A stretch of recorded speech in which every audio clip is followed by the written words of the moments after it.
Seja muito bem-vindo à nossa escola bíblica online. Nós adotamos a revista Compromisso da Convicção Editora, esta que se encontra em minhas mãos. Estamos falando dentro do último trimestre de 2025 sobre os profetas menores, tratando ainda sobre o primeiro deles, Oséias. Vamos, nesta lição de número 4, falar sobre exortação ao arrependimento. O nosso texto áureo já se encontra em destaque, capítulo 14, versículo 9, o qual faço a leitura nesse exato momento. Quem é sábio para que entenda estas coisas? Prudente para que as saiba, porque os caminhos do Senhor são retos, e os justos andarão neles, mas os transgressores neles cairão. Que Deus desde já aplique a sua bendita palavra em nossos corações. O autor da revista, ele começa a falar sobre a relação dos seres humanos com qualquer entidade divina adorada na história, jamais passou pela exigência de reconhecimento e mudança de coração. Certamente, há muitas questões que diferenciam o Deus dos cristãos dos demais deuses. Podemos citar aqui a doutrina da Trindade, da encarnação, da identificação, etc. e tal. Dentre estas, a ideia de arrependimento de coração está entre as mais significativas. Vamos tecer um breve comentário sobre algumas questões que foi colocada pelo autor até então. Primeiro que quando a gente fala sobre a diferença, por exemplo, do cristianismo no tocante às outras religiões, é que no cristianismo, isso ocorre dentro dele, a divindade habita nos súditos ou nos adeptos. Deus, através do seu Santo Espírito, habita no crente, no discípulo de Cristo Jesus. Já em outras religiões, nós não temos isto. A divindade ou deidade, dentro daquela concepção, morar justamente dentro do indivíduo. Podemos falar que é uma singularidade do cristianismo. É algo único, jamais visto entre as religiões e que só veio eh, através do cristianismo. Quando a gente se reporta para a parte do Antigo Testamento, vamos observar que Deus mora no meio do povo ou com o povo. Deus vai habitar no meio do povo como? Primeiro, por exemplo, através do tabernáculo e posteriormente no templo. O templo que foi construído pelas mãos humanas era a habitação de Deus, mas morar dentro da pessoa que se torna súdita ou adepta de uma divindade da envergadura do Deus de Israel, que é nada mais, nada menos do que o Senhor universal, é algo extraordinário que só o cristianismo tem. Em relação à questão do arrependimento de coração, eu vou colocar aqui o destaque coração. Por causa de quê? Quando a gente menciona coração, a gente tem uma tendência muito fácil de associar com sentimentos, emoções, etc. e tal. Acontece que no Antigo Testamento, quando menciona coração, não é esse órgão aqui, mas sim a mente, envolve o pensamento. Todas as vezes, sem exceção, que fala sobre o coração, e se tiver diante de você um texto que fala para amar a Deus de todo o coração, é de toda a sua mente, que inclui, como eu disse, o pensamento, esse elemento cognitivo. No Antigo Testamento, a pessoa pensa com o coração e sente com as entranhas. É bem diferente a concepção, até porque a gente acaba confundindo alho com bugalho. Mas, como nós estamos num ambiente de escola bíblica dominical, eu tenho essa oportunidade de ensinar biblicamente, que é a forma adequada para que a gente possa colocar os pingos nos is.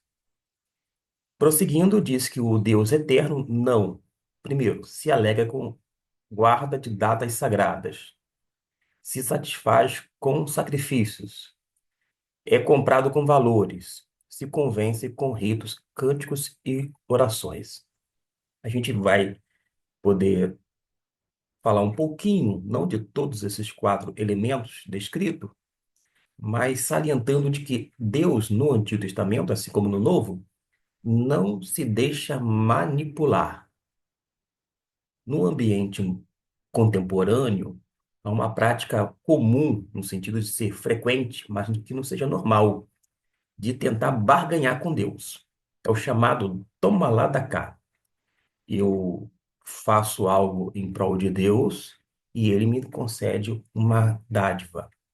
Eu oferto ao Senhor e ele me retribui com alguma benesse.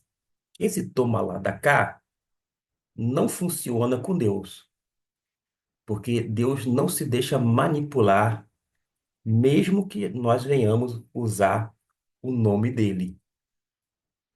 Até porque Deus tem caráter. Deus é um ser ou um ente ético e moral. Outra coisa é que a gente tem a tendência de tentar impressionar Deus, demonstrando uma certa performance, desempenho, até mesmo no ato de culto. Mas acontece que Deus não se deixa ser levado por nenhum tipo, entre aspas, de sentimento, emoções. Ele tampouco é carente a ponto de achar aquilo ali tudo bonitinho em detrimento da real intenção das pessoas que se colocam diante dele no ato de culto. Deste modo, Deus sabe de todas as coisas, conhece cada um de nós, sabendo exatamente como somos, e ele, inclusive, sonda o nosso coração, esquadrinha a nossa mente e vê se está tudo em perfeita ordem. Desta forma, a gente precisa conceber à luz da Bíblia, mas também para tentar, vez ou outro, quando necessário, fazer algum ajuste na nossa vida, realizando mudança, ainda que aparentemente simples, mas que vai fazer uma grande diferença nesse relacionamento com Deus. Diferente de todas as divindades, o Deus único exige mudança de coração, reforço que é a mente, que reflita verdadeiramente nas relações sociais, tanto com Deus quanto com as pessoas das nossas comunidades de fé, da mesma forma que deveria ter uma boa relação com as pessoas da época, isto é, com os seus, numa referência ao povo de Israel. Ao que parece, Israel jamais entendeu isso. E o texto de Oséias 10, no versículo de número 2 até o 4, está sendo projetado na nossa revista, mas ainda assim eu vou comparar aqui com a minha versão, porque nos diz assim: o seu coração está dividido, por isso serão culpados. Ele, aqui diz, falam palavras vãs, juram falsamente fazendo alianças, por isso litígios brotam como a erva venenosa nos sulcos dos campos. Note que na minha versão, que é da imprensa bíblica brasileira, diz: o seu coração está dividido, por isso serão culpados. Ele derribará os altares deles e lhes destruirá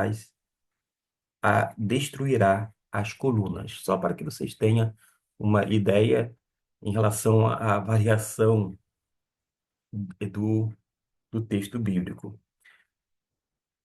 Na íntegra, não foi lido, eu li o versículo 2, 3 e 4 nesta versão. Certamente agora dirão: não temos rei, porque não tememos ao Senhor.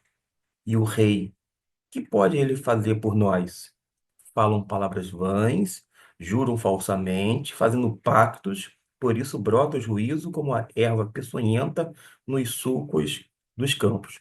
De modo que aqui embora a referência seja versículo 2 até o 4, não está na íntegra, conforme nós observamos quando nós temos o colchete e essa reticência aqui.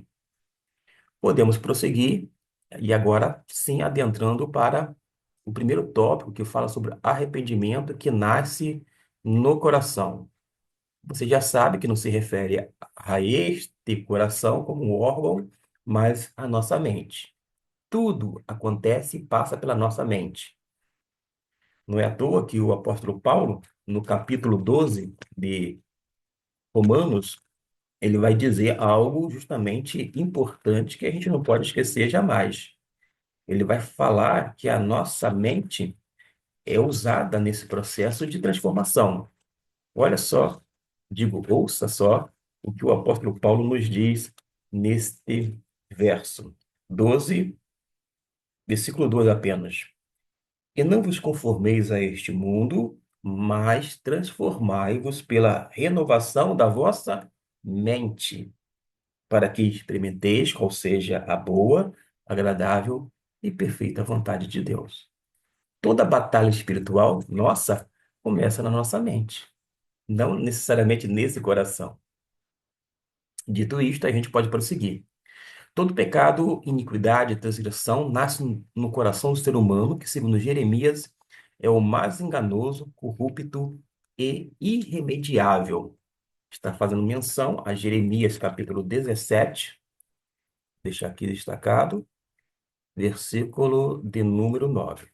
Vamos fazer a leitura na íntegra desse versículo, já que a gente está no ambiente de escola bíblica dominical.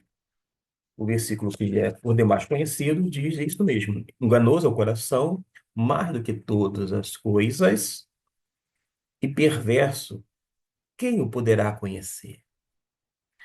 Seguir o nosso coração é incorrer em erro, porque ele é por demais enganoso. Agora a gente pode seguir o quê? A Bíblia Sagrada. Porque a Bíblia, como palavra de Deus, é fidedigna, é confiável, é segura. Todavia, quando a gente fala sobre palavra de Deus, estou me referindo à mensagem divina. Mas esta precisa ser lida de uma maneira cuidadosa, atenciosa, estudada adequadamente e interpretada de uma forma plausível dentro da razoabilidade, para que a gente também não venha incorrer em erro. O sábio adverte que sobre todas as coisas devemos guardar o coração, porque dele procedem as fontes da vida. Já que estamos no Antigo Testamento, vamos nos reportar aqui a Provérbios, capítulo 4, lembrando que a minha versão é da imprensa bíblica brasileira, na época que nós tínhamos ainda a IBB, e o capítulo 4, versículo 23, nos diz assim: guarda com toda diligência o teu coração, tua mente, aquilo que está aqui no pensamento, porque dele procedem as fontes da vida. Por fim, Jesus vai declarar que onde estiver o nosso tesouro, aí estará o nosso coração. Se o nosso coração estiver realmente em Deus, dentro daquele propósito divino, nós vamos ter êxito, porque estaremos no centro da vontade dele. Agora, a gente precisa entender que o coração aqui expressa o nosso desejo, a nossa vontade, o amor e, sobretudo, a devoção. Voltando ao Antigo Testamento, já que a gente fez citação agora há pouco de Mateus, capítulo 6, versículo 21, a questão apontada por Oséias não se limita à guarda do sábado, ao cumprimento das datas solenes, à escolha da melhor ovelha para a oferta, ao culto em Jerusalém. Tudo isso é secundário. Tinha sua importância? Tinha. Tanto é que Deus que tinha estipulado. Mas acontece que Deus deseja muito mais do que um ato, digamos, exterior. Ele deseja a pessoa como um todo. A questão maior que merece a minha e a sua atenção diz respeito ao verdadeiro e profundo e real intento do nosso coração. Ele vai citar Oséias, capítulo 10, versículo de número 2. Eu farei a leitura para que você venha compreender. E eu vou fazer uma pequena observação, por causa de quê? Quando eu bati os olhos na palavra hebraica, já vi que tinha alguma coisa fora do lugar. E eu vou fazer, então, esse breve comentário a respeito de uma pequena falha na digitação do termo hebraico. Alguém vai dizer assim, ah, não vai fazer muita diferença, até porque a maioria esmagadora das igrejas, por meio dos seus membros, não conhece o hebraico. Eu sei disso, mas é uma informação precisa que eu vou passar. Logo, se é algo verdadeiro, por que razão a gente tem que passar de largo? Pelo contrário, a gente precisa mostrar o que realmente consta na palavra de Deus. O versículo 2 diz assim: O seu coração está dividido, por isso serão culpados. Ele derribará os altares deles e lhes destruirá as colunas. O autor da revista fala: a palavra dividido, que aparece no verso 2 do capítulo 10 aqui, ele colocou, ou foi digitado corretamente, halak. A pronúncia aqui desse CH é um som semelhante ao CH alemão, tá? É raspado, vou dizer assim, tem aquela aspiração, halak. Mas acontece que a palavrinha aqui, essa consoante que eles colocaram, que eu estou destacando, é o kof. Esse kof, na verdade, está no final aqui. E o ret, ele está na forma inversa. Começa com o ret, depois, em termos de consoante, vem o lamet, que é esta segunda letra, e por fim tem o kof. E a sonorização, que é justamente a transliteração, é halak. Chama atenção apenas para isto. Essa palavrinha, ela se encontra aqui, do lado esquerdo, e esta que agora eu vou grafar. Deixa eu tirar essa grafia aqui. E esta que eu estou agora destacando, na verdade, vem primeiro. Por causa de quê, irmãos? Foi um erro de digitação ou porque o próprio programa não, não foi, não fez a leitura correta pela seguinte razão. O hebraico é escrito da direita para a esquerda. E vez ou outra, quando eu, Gustavo Luiz, pego palavras hebraicas e coloco no Word e assim por diante, a tendência é automática, tá? O Word ele vai fazer essa inversão, talvez porque está dentro daquele padrão ocidental de a gente ler e escrever da esquerda para a direita, e não da direita para a esquerda. De modo que a palavra, em termos de transliteração, é esta mesmo, halak, que significa dividido, ok? É halak. Deixa eu ver, vou colocar aqui. Halak. Esta é a pronúncia correta. Mas em termos eh, de pronúncia, eu vou colocar aqui um vermelho, não está digitado corretamente. E ficou aí nessa cor vermelha para indicar, olha, desconsidera essa grafia aí. Mas, de fato, tem as consoantes que estão aí, mas em ordem diferenciada. O lambda e a L fica no meio, sim, mas o COF fica no final, ou seja, no lado esquerdo, e o RET, ele passa do lado esquerdo para o direito. Feito essa observação, segundo o dicionário Strong, significa negociar, distribuir, dividir, e esta versão aqui, revisada da imprensa bíblica, traduziu como dividido, coração dividido. Pode ser dar, lisonjear, ter, transmitir e etc e tal. Só para que você tenha uma ideia de que uma palavrinha no hebraico pode ter vários sentidos, mas de acordo com o quê? O texto e o contexto, tá bom?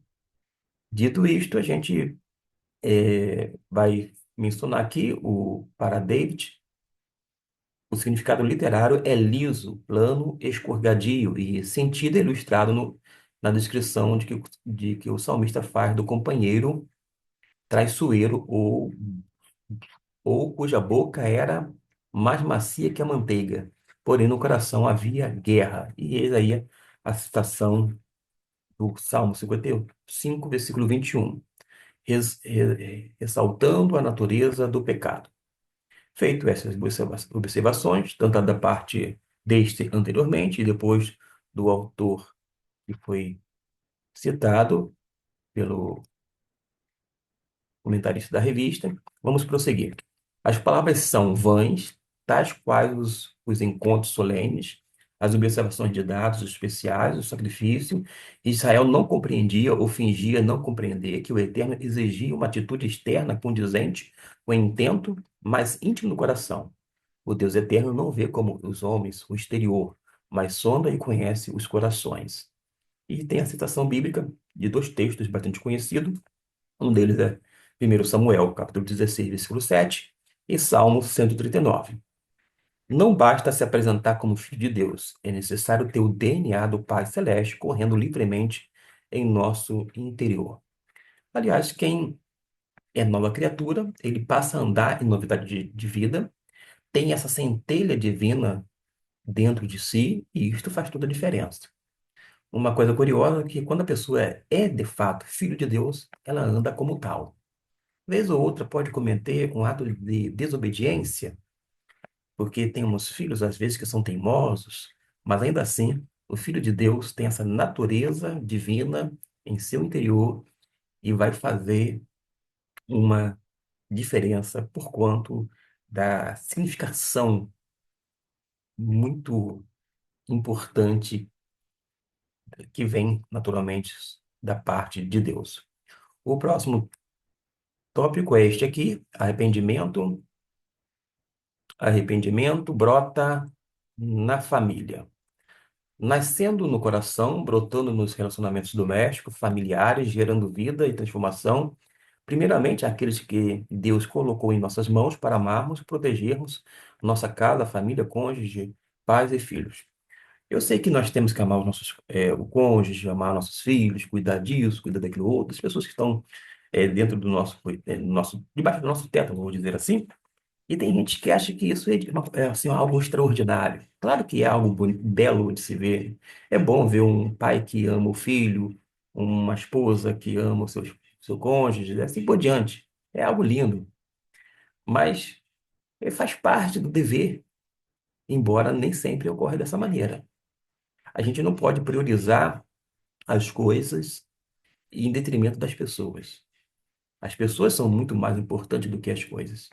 E uma frase que me acompanha, quando eu era adolescente, eu li no mural, salvo engano, da escola, que dizia assim: se as pessoas foram feitas para serem amadas e as coisas para serem usadas, por que amamos as coisas e usamos as pessoas?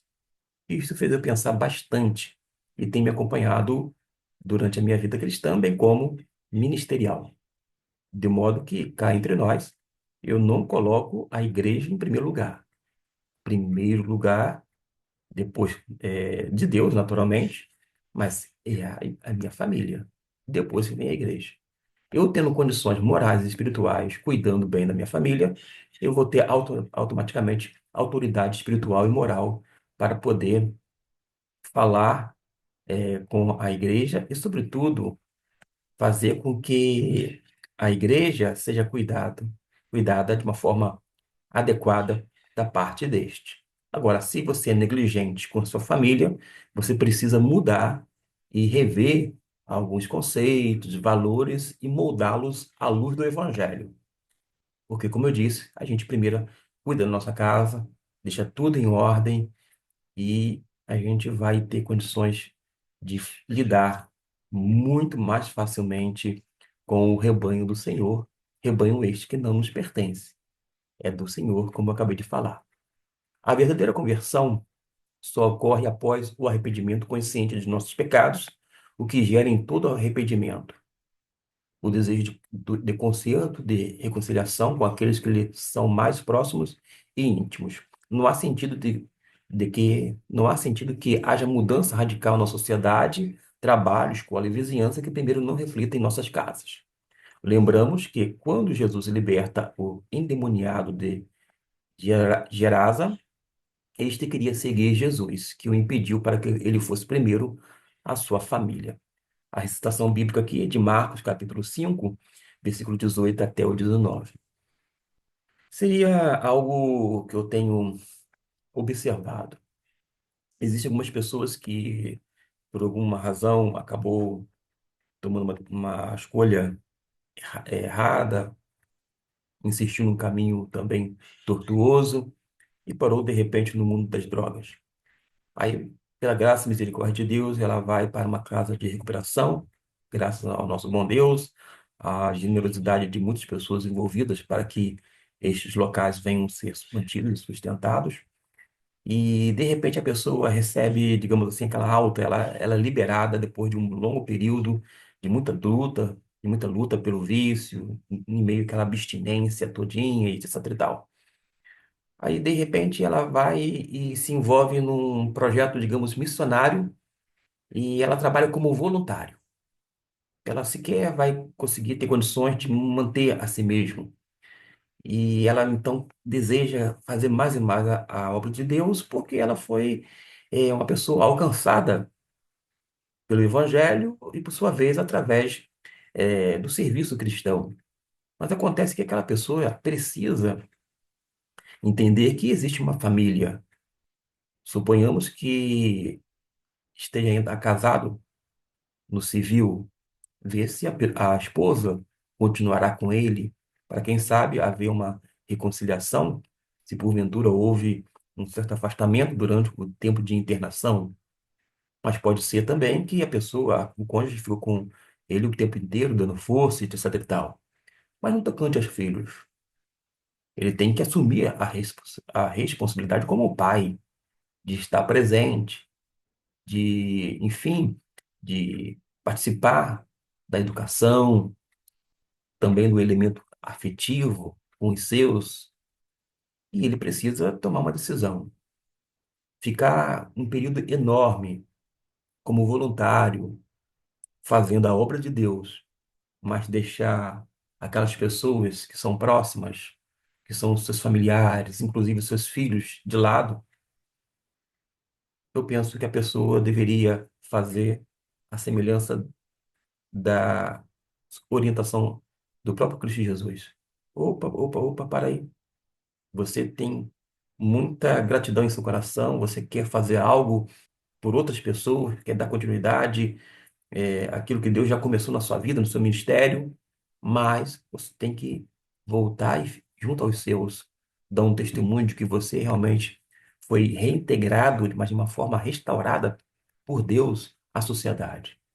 Você precisa fazer jus.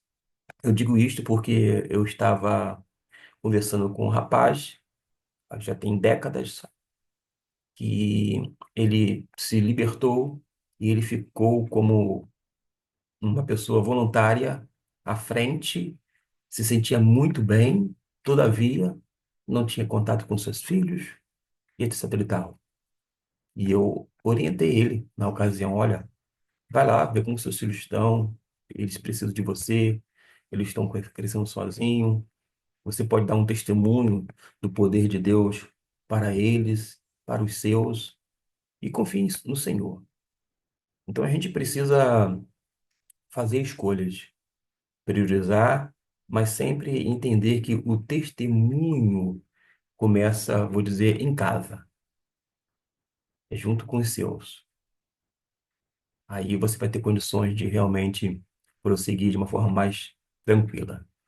Israel precisava se converter de todo o coração e se reconciliar com seus irmãos, resgatar a unidade familiar das 12 tribos, mais do que a unidade do reino.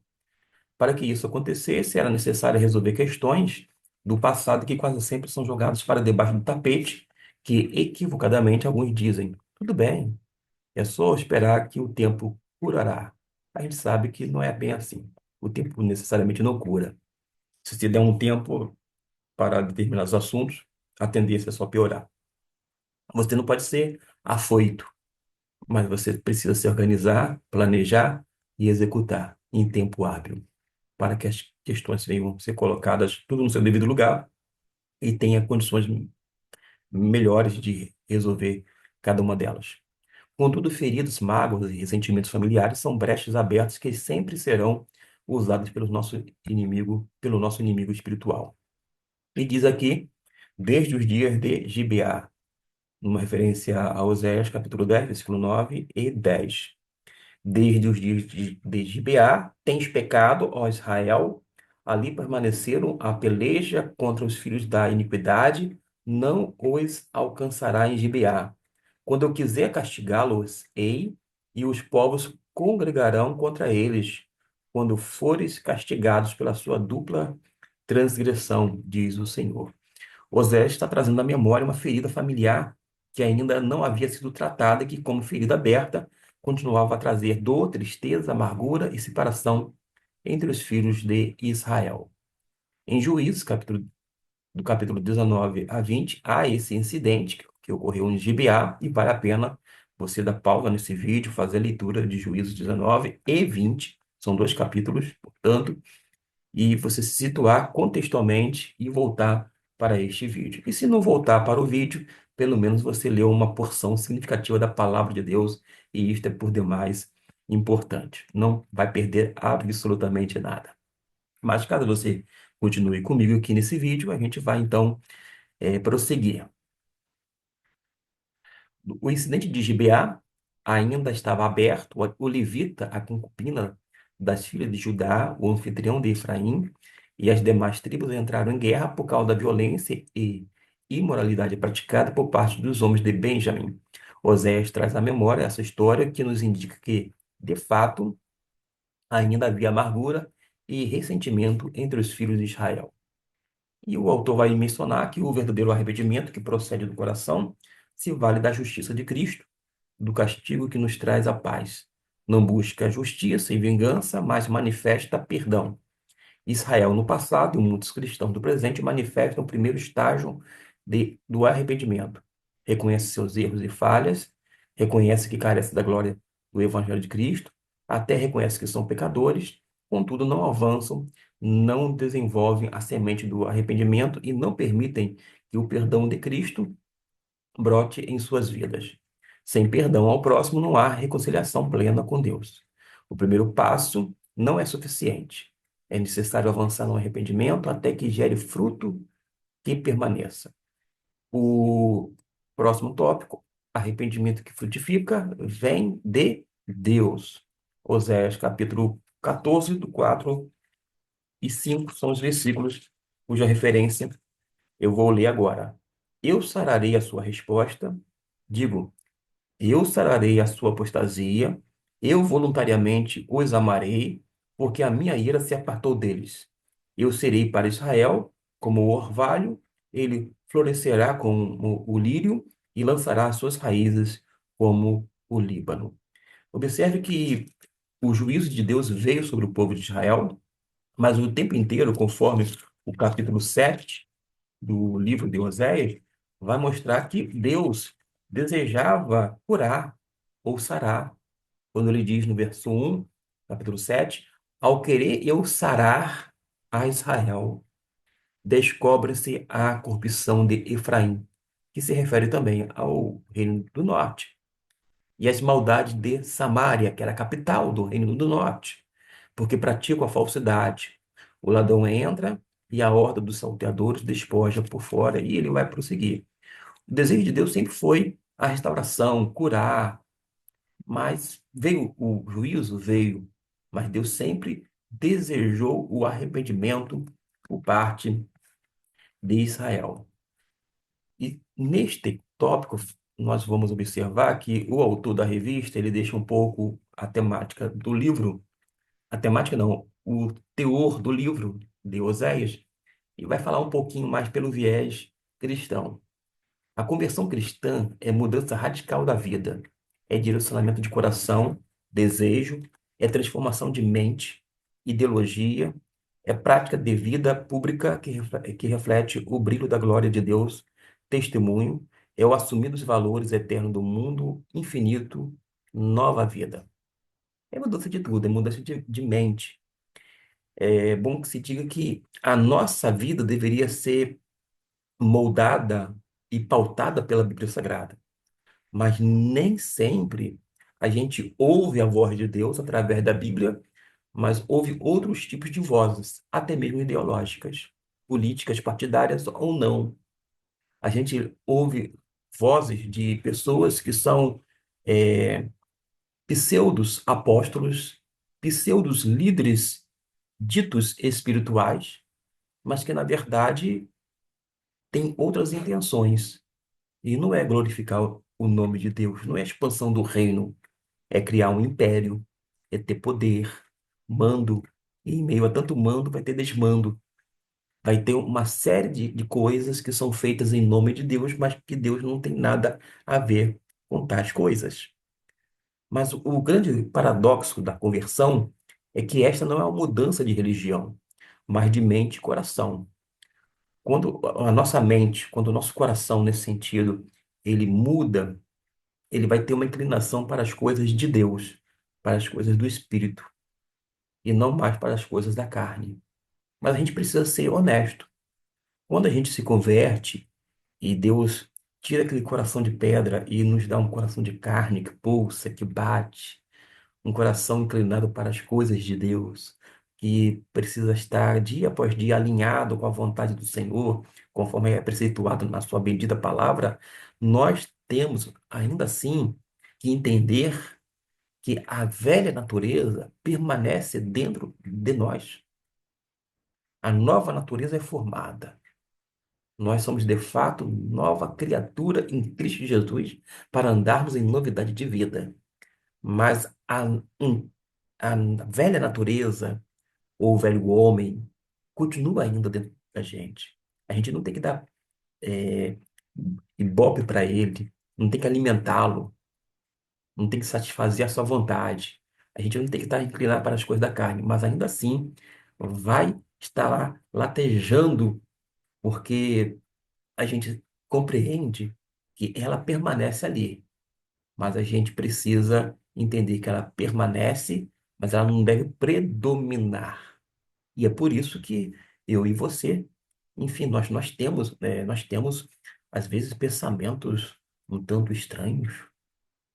Que coisas absurdas eu acabei pensando aqui ou acolá. Às vezes a gente age de uma forma ou de outra que não faz jus ao Evangelho de Deus. Claro que nesse caso nós nos arrependemos, confessamos e abandonamos aquela prática ou aquele ato pecaminoso, algo realmente nocivo. De qualquer forma, a gente precisa entender que o convertido a Cristo não tem novas práticas sagradas a cumprir, tem uma nova vida a viver, viver em Cristo. E conforme já foi lido aqui, é ter a nossa mente transformada, para que a gente possa de fato experimentar qual seja a boa, perfeita e agradável vontade divina. E esse tipo de conversão é a única aceitável diante de Deus. É o chamado tudo ou nada. É o sim, sim ou não, não do cristão. É o entendimento profundo da fé que nega a si mesmo a cada dia e toma a sua cruz. É o viver aqui e o agora pelos valores do seu reino. Em relação à cruz, a cruz, conforme é proposta dentro do Evangelho, para nós tomarmos ela, não é para a gente titubear, pensar um pouco, olhar de longe e ver se vai pegar a cruz que é nossa, e depois carregá-la. Pelo contrário, é tomar de uma vez por todas. Esta é a ideia, a expressão gramatical no grego koiné. Você pega a sua cruz de uma vez por todas e você segue a Cristo Jesus. Os seus olhos estão fitos no Senhor Jesus. e não em homens que são que nem eu e você, imperfeitos, mas tendo Jesus como nosso modelo, um homem experimentado de dores, que habitou entre nós, sem pecado, é verdade, mas que foi tentado verdadeiramente. E ele foi obediente, e obediente até a morte de cruz. A gente compreende então que o grande sacrifício, digo, o grande desafio da vida cristã é assumir que, por mais que entendamos este conceito de arrependimento, de nova vida, nova mentalidade, não conseguimos este feito para nós mesmos. O saber o bem não significa poder realizá-lo. Há uma limitação entre nós estabelecida pela queda que não nos permite a plenitude do bem. Talvez você lembra, ainda que vagamente, daquela expressão do apóstolo Paulo: miserável homem que sou. Porque, ora, ele esmurrava o seu corpo, porque o bem que ele queria fazer, vez ou outra, ele acabava não fazendo. E o mal que habitava dentro dele, a natureza pecaminosa, que ele não queria fazer de jeito algum, vez ou outra acabava realizando. Aí ele dá aquele brado: miserável homem que sou, quem me livrará do corpo desta morte? E não termina aí, porque ele fala assim: mas graças a Deus por nosso Senhor e Salvador Jesus Cristo. Se nós estivermos em Cristo, Ele em nós, ah, Ele fará proezas na nossa vida e nós vamos ter condições morais e espirituais de vencer o pecado, de podermos então viver uma vida de obediência consagrada ao Senhor. Por isso, precisamos matar a chamada velha natureza e permitir um novo viver, o de Cristo em nós. É Cristo quem exerce a justiça que exige e que Deus exige, e Ele o faz não apenas por nós, mas Ele o faz em nós. Cristo está em nós através de quem? Através do Espírito Santo de Deus. Por isso, de uma maneira ousada, Paulo declara: pois pela lei eu morri para a lei a fim de viver para Deus. Já estou crucificado com Cristo, portanto não sou mais eu quem vive, mas é Cristo quem vive em mim. E essa vida que vivo agora no corpo, vivo pela fé no Filho de Deus, que me amou e se entregou por mim. Voltando agora para o Antigo Testamento, porque a gente citou aqui várias expressões neotestamentárias. Oséias declara que a ação primária é Deus, é Ele, e somente Ele que pode curar nossa infidelidade, nosso pecado, nossa maldade. Deus é rico em perdoar, mas Ele é um Deus zeloso. Com Deus não se brinca. Nós aprendemos isto com a carta de Paulo aos Gálatas. Não é uma ação, meus irmãos, de mera moralidade e de ajustes de cidadania. É o fruto do Espírito em nós. Tem uma citação aqui do versículo 4 e 5 que já foi lido por este. Não vou fazer a leitura novamente, mas deixo aqui, caso você queira dar uma, um clique aí, dar uma pausa e prosseguir. O Eterno é o único que tem tanto o querer quanto o efetuar em nossas vidas. Está citando, uma vez mais, uma concepção do Novo Testamento. E qual é a consideração final? O Eterno, uma referência a Deus, convida Israel, o povo dele lá no Antigo Testamento, a mim e a você a nos arrependermos, mas nossa natureza caída não nos permite tal atitude. Lembrando que o entendimento da declaração doutrinária da Convenção Batista Brasileira, o que nós batistas ensinamos é que Deus hoje não tem dois povos, Israel e a igreja, mas um só povo. Não é à toa que Paulo, quando escreve aos crentes em Éfeso, vai dizer o seguinte: que ele vai mostrar que na época o mundo estava dividido em dois, judeus e gentios. Todavia, ele fala que Jesus é a nossa paz, o qual de ambos os povos ele nos fez um, e derrubando a parede da separação que estava no meio da sua carne, desfez a inimizade. Não tem mais picuinha com judeus e gentios. Todos aqueles judeus e gentios que são convertidos a Cristo Jesus, que têm o Espírito Santo habitando dentro de cada um deles, já não há inimizade. Pelo contrário, o laço é de fraternidade, porque todos são um em Cristo Jesus. E Deus, de fato, só tem um povo, a igreja. E a igreja é composta por pessoas lavadas, remidas pelo sangue de Cristo, de todos os lugares, de povos, tribos, línguas, enfim, todas as raças, nações, porque é isto que Deus faz através do sacrifício vicário de Cristo Jesus. E mesmo que entendamos e reconheçamos que precisamos de mudança, tal, tais qual um viciado em crack, não conseguimos. Sabemos que o pecado nos faz mal físico, emocional e social e que gera morte espiritual, mas em nós não há forças para rompermos. Cristo pode e quer nos libertar. E vai fazer uma citação de João, capítulo 8, versículo 36. Se o Filho nos libertar, verdadeiramente sereis livres. E, finalizando, paremos de tentar ser bons cidadãos e permitamos o agir pleno de Cristo em nossas mentes, corações e vida. Não está falando aqui para você não ser um bom cidadão. É aquela tentativa, talvez desenfreada, um tanto frustrante de querer fazer mudança significativa sem o poder de Deus, sem esse mover de Deus na sua vida. Agora, naturalmente, com Cristo Jesus e no poder do Espírito Santo, nós podemos ser, sim, bons cidadãos, um bom pai, um bom cônjuge, uma boa esposa, etc., um bom cristão, um bom membro de igreja e assim por diante. Que Deus nos abençoe rica e abundantemente, porque a minha oração é também o desejo do meu coração.